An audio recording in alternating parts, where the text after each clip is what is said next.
ಶ್ರೀ ಗುರು ಬಸವಲಿಂಗಾಯ ನಮಃ. ಅನುಭವ ಮಂಟಪ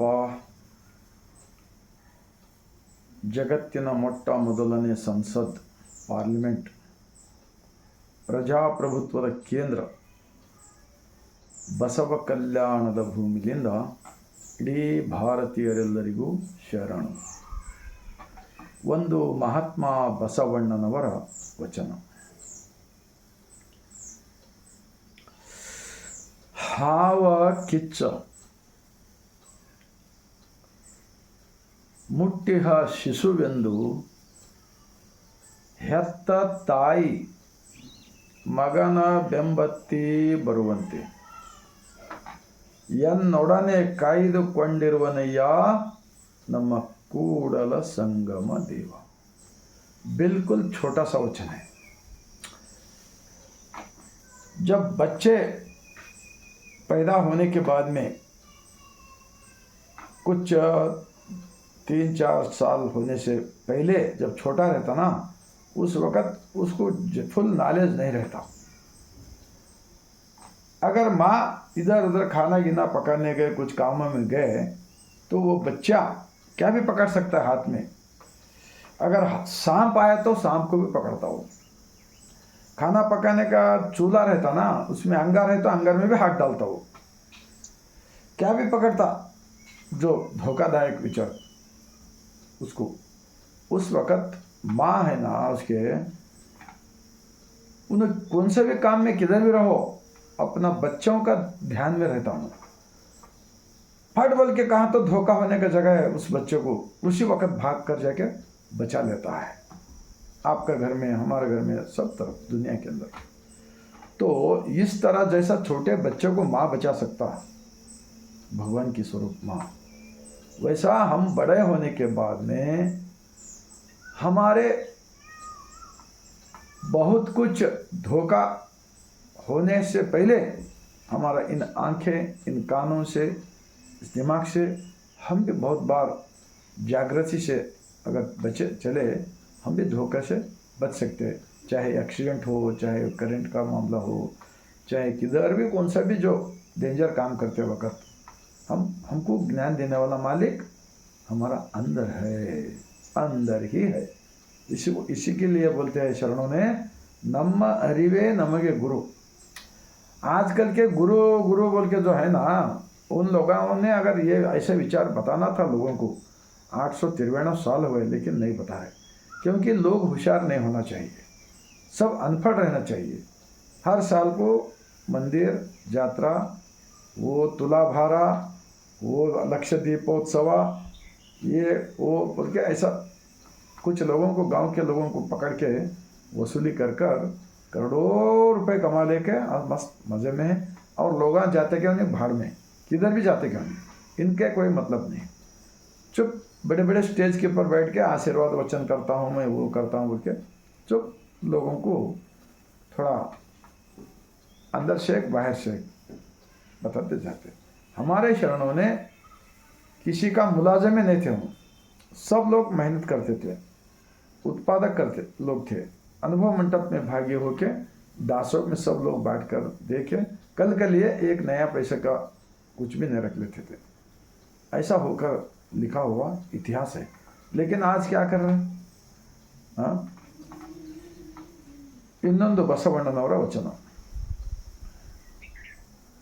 भगवान के दर्शन. हम किधर भी जाने का जरूरत नहीं. तुम टूर जाओ, प्रकृति देखने को जाओ, किधर भी जाओ, लेकिन परवाह नहीं.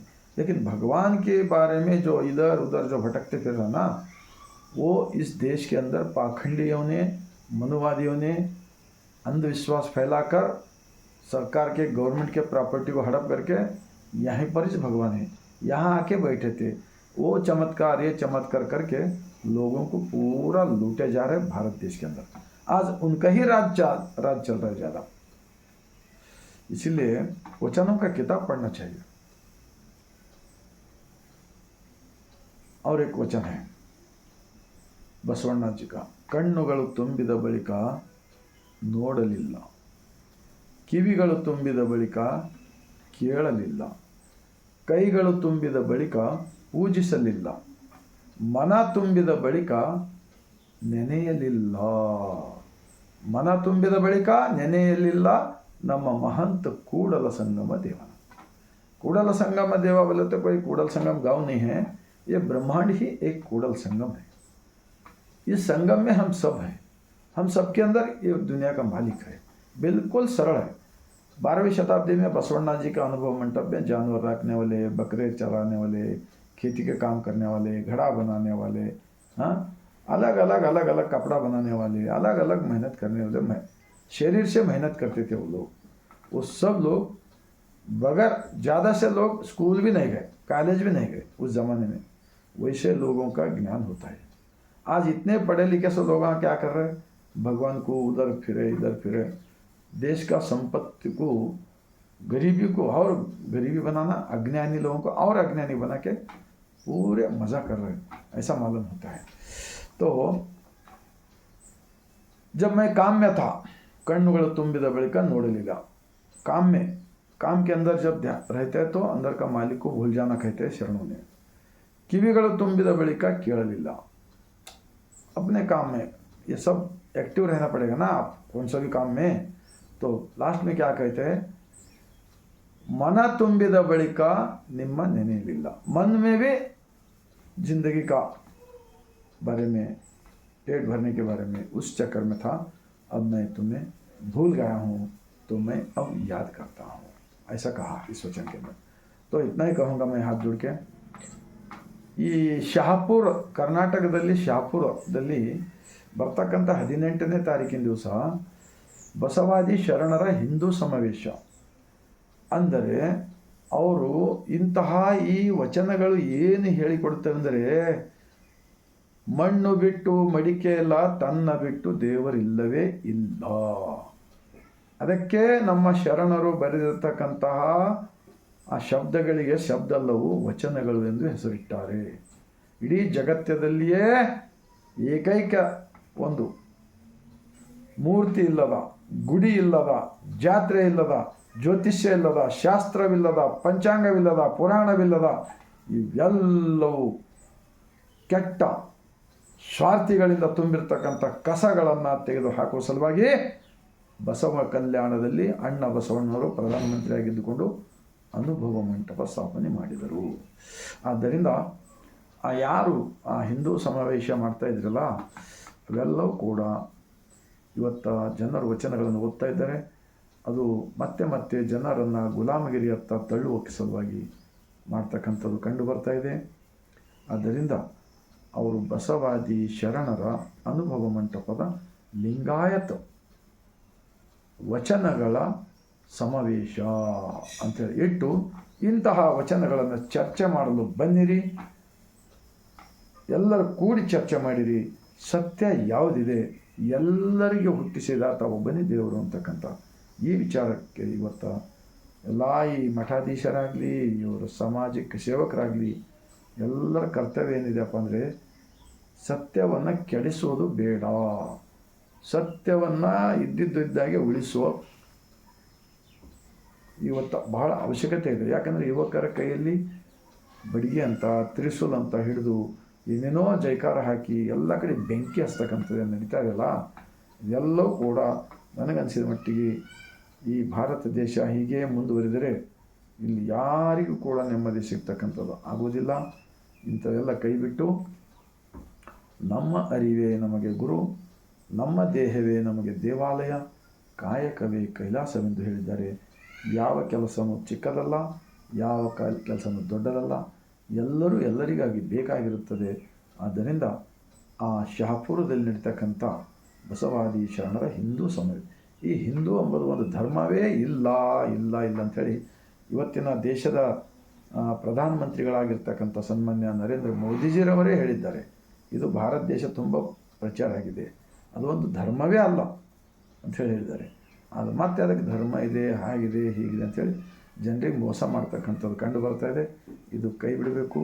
ಬಸವಣ್ಣನವರನ್ನು, ಅಲ್ಲಮಪ್ರಭು, ಅಕ್ಕಮಹಾದೇವಿ, ಎಲ್ಲ ಸಿದ್ದರಾಮಯ್ಯ 770 1,96,000 शरणों ने बसवण्णा जी को धर्म गुरु बोलकर माने हैं।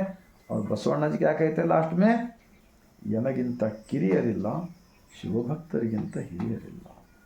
ನಿಮ್ಮ ಪಾದ ಸಾಕ್ಷಿ, ಎನ್ನ ಮನಸ್ಸಾಕ್ಷಿ, ಕೂಡಲ ಸಂಗಮ ದೇವ ಎನಗಿದೇ ಬೇಕು. ಎಂತಹ ಒಂದು ಪರಿವರ್ತನೆ ಮಾಡಿದರೆ ಅವತ್ತ. ಇದೇ ಪಟ್ಟಭದ್ರ ಹಿತಾಶಕ್ತಿಗಳು, ಇದೇ ಒಡೆದಾಳುವ ಜನಗಳು, ಇಂತಹ ಒಂದು ಜಗತ್ತಿಗೆ ಸತ್ಯವನ್ನು ಕೊಟ್ಟಿರ್ತಕ್ಕಂಥ, ಎಲ್ಲರನ್ನ ಕೆಳಗೆ ತುಳಿತಕ್ಕೆ ಒಳಗಾಗಿರ್ತಕ್ಕಂಥವ್ರು, ಶೋಷಣೆ ಅವರೆಲ್ಲರನ್ನು ಒಪ್ಪಿಕೊಂಡು ಅವರ ದುಃಖವೇ ಎನ್ನ ದುಃಖ, ಅವರ ಸುಖವೇ ಈ ಥರ ಬದಲಾವಣೆ ತಂದಿರತಕ್ಕಂಥ ಸಂದರ್ಭದಲ್ಲಿ ಶರಣರ ವಚನಗಳನ್ನು ಯಾರು ಸುಟ್ಟರು, ಶರಣರ ಹತ್ಯವನ್ನು ಯಾರು ಮಾಡಿದ್ದರು, ಬಸವ ಕಲ್ಯಾಣದಲ್ಲಿ ಕ್ರಾಂತಿ ಯಾಕೆ ಆಯಿತು, ಇವತ್ತ ನೀವೇ ತೋರಿಸಿ ಕೊಡ್ತಾ ಇದ್ದೀರಿ, ನಾವೇ ಅಪರಾಧಿಗಳು ಇದ್ದೀವಿ ಅಂತ ಗೊತ್ತು ಮಾಡ್ತಕ್ಕಂಥದ್ದು ತಾವೇ ಮಾಡ್ತಾಯಿದ್ದೀರಿ. ಅದನ್ನು ಬಿಟ್ಟು ಆ ತಪ್ಪು, ಯಾಕಂದರೆ ಎಲ್ಲರ ಕೈಯಲ್ಲಿ ಮೊಬೈಲ್ ಇವೆ, ಜಗತ್ತೇ ತುಂಬ ವಚನಗಳಾಗಿವೆ. ಆದ್ದರಿಂದ ಇಂತಹ ಕಲಬೆರಕೆ ಮಾಡ್ತಕ್ಕಂಥದ್ದು ಕೈ ಬಿಡಬೇಕು. ಬಸವಣ್ಣನವರನ್ನು ಲಿಂಗಾಯತ ಧರ್ಮವೆಂದು ಒಪ್ಪಿಕೊಳ್ಳಬೇಕು. ಈ ಬ್ರಹ್ಮಾಂಡವೇ ಒಂದು ಲಿಂಗಾಕಾರದಲ್ಲಿದೆ, ಇದರಲ್ಲಿ ನಾವೆಲ್ಲರೂ, ನಮ್ಮಲ್ಲಿ ಜಗತ್ತೇನೆ ಅಡಗಿದೆ. ಈ ಸತ್ಯವನ್ನು ನಾನು ವಚನಗಳನ್ನು ಓದಿದ ಬಳಿಕ ನನಗೆ ಅರ್ಥವಾಗಿದೆ. ಇಂತಹ ಸತ್ಯವನ್ನು ಯಾಕಪ್ಪ ನಾವು ತಿಳ್ಕೊಂಡು ಕೂಡ ಜನಕ್ಕೆ ಮುಟ್ಟಿಸಬಾರ್ದು ಅಂಥೇಳಿ ಕಳೆದ 27 ವರ್ಷದಿಂದ ನಾವು ಪ್ರಚಾರದಲ್ಲಿದ್ದೀನಿ. ನಾನೊಬ್ಬ ನಿಮ್ಮಷ್ಟೇನು ಶಾಲೆ ಹೆಚ್ಚಿ ಕಲಿತಿಲ್ಲ, ಒಬ್ಬ ವಾಹನ ಚಾಲಕನಾಗಿ ಬಸವ ಕಲ್ಯಾಣದ ಸರ್ಕಾರಿ ಆಸ್ಪತ್ರೆಯಲ್ಲಿ ಆಂಬ್ಯುಲೆನ್ಸ್ ವಾಹನ ಚಾಲಕನಾಗಿ ಕರ್ತವ್ಯ ನಿರ್ವಹಿಸಿ ಈಗ 8 ವರ್ಷ ಆಯಿತು ನಾನು ರಿಟೈರ್ಮೆಂಟ್ ಆಗಿ. ಡ್ಯೂಟಿ ಮೇಲೆ ಇದ್ದಾಗೂ ಕೂಡ ಎಲ್ಲ ಕಡೆ ಹಳ್ಳಿಗೆ ಪ್ರಚಾರ ಮಾಡಿದ್ದೀವಿ, ಈಗಲೂ ಕೂಡ ನಾವು ಮಾಡ್ತಾಯಿದ್ದೀವಿ. ನನ್ನದು ಒಂದೇ ಒಂದು ಆಶೆ ಏನಪ್ಪ ಅಂದರೆ, ಭಾರತದಲ್ಲಿ ಯಾವುದೇ ಜಾತಿ ಭೇದ ಮೇಲೆ, ರಾಜಕಾರಣಿಗಳ ಮುಖಾಂತರ, ದೇವರ ದಿಂಡರ ಧರ್ಮದ ಮೇಲೆ ಈ ಜಗಳ ನಿಲ್ಲಬೇಕೇ ಎಂಬುದೇ ನನ್ನ ಈ ಜೀವದಲ್ಲಿ ಜೀವವಿರುವವರೆಗೆ ಇಂಥ ಸತ್ಯದ ಒಂದು ಕಾರ್ಯವನ್ನು ಮಾಡಬೇಕು. ಮತ್ತು ಲೇಷನಿಸಿಕೊಂಡು ಒಂದೇ ದಿನ ಬದುಕಿದರೆ ಸಾಲದೆ ಎಂದು ಹೇಳ್ತಾರಲ್ಲ ಬಸವಣ್ಣವರು. ಮಾಡಬೇಕಲ್ಲ. ಎಲ್ಲರೂ ಜನಗಳು ಕಾಲು ಬಿದ್ದು ನಿಮಗೆ ದುಡ್ಡು ಕೊಟ್ಟಿದ್ದಾರೆ, ಕಾರ್ ಕೊಟ್ಟಿದ್ದಾರೆ, ಬಂಗ್ಲಾ ಕೊಟ್ಟಿದ್ದಾರೆ, ಹೊಲ ಕೊಟ್ಟಿದ್ದಾರೆ. ಪಾಪ ಅವ್ರಿಗೆ ಅನ್ಯಾಯ ಮಾಡಬೇಡಿರಣ್ಣ. ಯಾಕೆ ಅನ್ಯಾಯ ಮಾಡ್ತಾಯಿದ್ರಿ? ಸುಳ್ಳು ಪಳ್ಳು ಹೇಳಿ. ಆನೆಯನ್ನು ಏರಿಕೊಂಡು ಹೋದಿರಿ ನೀವು, ಕುದುರೆಯನ್ನು ಏರಿಕೊಂಡು ಹೋದಿರಿ ನೀವು, ಕುಂಕುಮ ಕಸ್ತೂರಿ ಹೋಸಿಕೊಂಡು ಹೋದಿರಿ ಅಣ್ಣ. ಸತ್ಯದ ನಿಲುವನ್ನು ಅರಿಯದೇ ಹೋದಿರಲ್ಲ, ಸದ್ಗುಣವೆಂಬ ಫಲವ ಬಿತ್ತಿ ಬೆಳೆಸದೇ ಹೋದಿರಲ್ಲ, ಅಹಂಕಾರವೆಂಬ ಸದಮದ ಗಜವೇರಿ ವಿಧಿಗೆ ಗುರಿಯಾಗಿ ನೀವು ಹೋದಿರಲ್ಲ. ನಮ್ಮ ಕೂಡಲ ಸಂಗಮ ದೇವನ ಅರಿಯದೆ ನರಕಕ್ಕೆ ಭಾಜನರಾದಿರಲ್ಲ ಎಂದು ಇಂತಹ ಒಂದು ಜಗತ್ತಕ್ಕೆ ಜಗಜ್ಯೋತಿ ಮಹಾತ್ಮ ಬಸವಣ್ಣನವರು ಮತ್ತು ಶರಣರು ಕೊಟ್ಟಿದ್ದಾರೆ.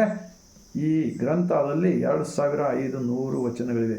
ನೀವೆಷ್ಟೆಲ್ಲ ಸುಳ್ಳು ಪಳ್ಳು ಪಾಪ ಮುಗ್ಧ ಜನರ ತಲೆಯಲ್ಲಿ ಹಾಕಿ ಜನರಿಗೆ ಜಗಳ ಹಸ್ತಕ್ಕಂಥ ಮಾಡಲು ಹೊರಟಿದ್ದಾರೆ. ಅದು ಎಂದೆಂದಿಗೂ ಸಾಧ್ಯ ಆಗೋದಿಲ್ಲ, ಅದು ಶಾಶ್ವತ ಅಲ್ಲ. ಮತ್ತು 100ಕ್ಕಿಂತ ಹೆಚ್ಚು ಶರಣರ ಇತಿಹಾಸವಿದೆ. ಒಬ್ಬರು ಕಾಯಕ ಯೋಗಿಗಳು.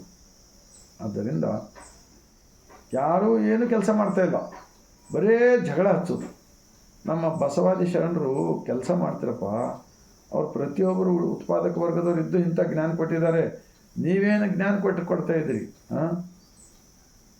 ವಿಚಾರ ಮಾಡಬೇಕು ಸ್ವಲ್ಪ ಅಂಥೇಳಿ ಈ ಮೂಲಕ ನಾನು ವಿನಂತಿಸಿಕೊಳ್ತಾ, ತಮ್ಮೆಲ್ಲರ ಹೃದಯವಿದ್ದರೆ ನಿಮ್ಮ ಮನಕ್ಕೆ ತಟ್ಟಿದೆ ಆದರೆ ಈ ವಿಡಿಯೋ ಇಡೀ ಭಾರತ ದೇಶದಲ್ಲಿರ್ತಕ್ಕಂತಹ 145 ಕೋಟಿ ಭಾರತೀಯರಿಗೆ ತಲುಪುವ ಕಾರ್ಯ ಮಾಡಿರಣ್ಣ. ಇದನ್ನು ಮಾಡಿದರೆ ನಿಜಕ್ಕೂ ನಾವು ಚೆನ್ನಾಗಿರ್ತೀವಿ, ನೀವು ಚೆನ್ನಾಗಿರ್ತೀವಿ. ನಮ್ಮ ಮನೆಗಳು, ನಮ್ಮ ಗ್ರಾಮ, ನಮ್ಮ ಪಟ್ಟಣ, ನಮ್ಮ ದೇಶ ಎಲ್ಲವೂ ಶಾಂತಿಮಯವಾಗಿರುತ್ತದೆ. ನೋಡಿದ್ರಲ್ಲ, ಈಗ ಪಶ್ಚಿಮ ಬಂಗಾಳದಲ್ಲಿ ಎಷ್ಟೆಲ್ಲ ಇಂಥವೆಲ್ಲ ಏನಿದು, ಸರ್ಕಾರ ಇದ್ದೂ ಕೂಡ ಇರಲಾರ್ದಪ್ಲೆ ಜನ ಸಾವು, ನೋವು, ಜಗಳ, ಕೊಲೆ, ಸುಲಿಗೆ, ಮೋಸ, ವಂಚನೆ. ನಮ್ಮಿಂದ ತಪ್ಪಾದರೂ ಕೂಡ ನಾವು ಇಂತಹ ಶರಣರ ಸಂಘದಿಂದ ನಾವು ಸ್ವಲ್ಪ ಬಿಟ್ಟು ಒಳ್ಳೆಯ ವ್ಯಕ್ತಿ ಆಗಲು ಪ್ರಯತ್ನ ಪಡ್ತೀವಲ್ಲ, ನೀವು ಕೂಡ ಪಡಿಬೇಕು, ಎಲ್ಲರನ್ನ ತಿಳಿಸ್ಬೇಕಂಥೇಳಿ ಮತ್ತೊಮ್ಮೆ ತಮ್ಮೆಲ್ಲರಿಗೂ ವಿನಂತಿಸಿಕೊಳ್ತಾ, ಬಸವ ಕಲ್ಯಾಣ ಅನುಭವ ಮಂಟಪ ಶರಣರ ನಾಡಿನಿಂದ ಇಡೀ ಭಾರತೀಯರೆಲ್ಲರಿಗೂ ಶರಣು.